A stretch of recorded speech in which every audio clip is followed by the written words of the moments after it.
What's up, y'all? This is Preston from LFA Youth, and welcome back to 260.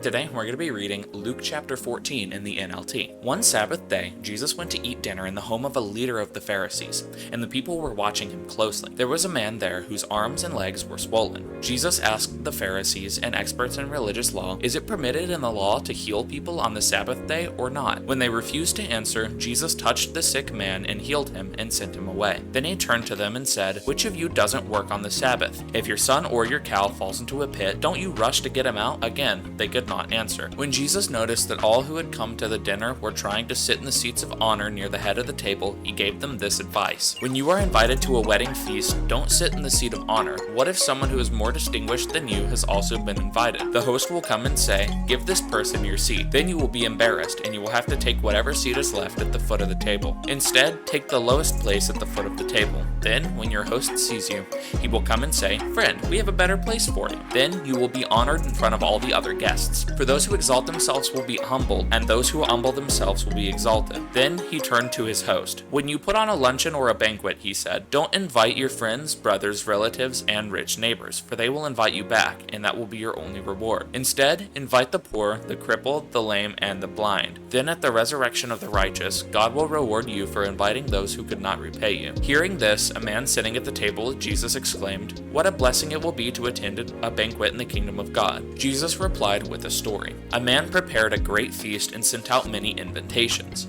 When the banquet was ready, he sent his servants to tell the guests, "Come, the banquet is ready." But they all began making excuses. One said, "I have just bought a field and must inspect it. Please excuse me." Another said, "I have just bought 5 pairs of oxen and I want to try them out. Please excuse me."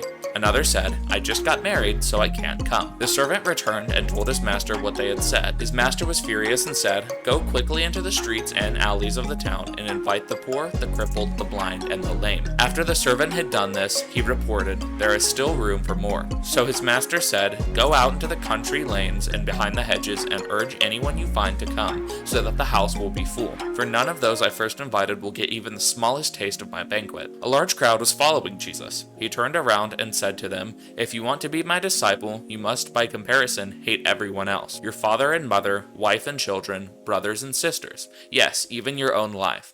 Otherwise you cannot be my disciple. And if you do not carry your own cross and follow me, you cannot be my disciple. But don't begin until you count the cost, for who would begin construction of a building without first calculating the cost to see if there is enough money to finish it? Otherwise you might complete only the foundation before running out of money, and then everyone would laugh at you. They would say, 'There's the person who started that building and couldn't afford to finish it.' Or what king would go to war against another king without first sitting down with his counselors to discuss whether his army of 10,000 could defeat the 20,000 soldiers that are marching against him? And if he can't, he will send a delegation to discuss the terms of peace while the enemy is still far away. So you cannot become my disciple without giving up everything you own. Salt is good for a seasoning, but if it loses its flavor, how do you make it salty again? Flavorless salt is good neither for the soil nor for the manure pile. It is thrown away. Anyone with ears to hear should listen and understand."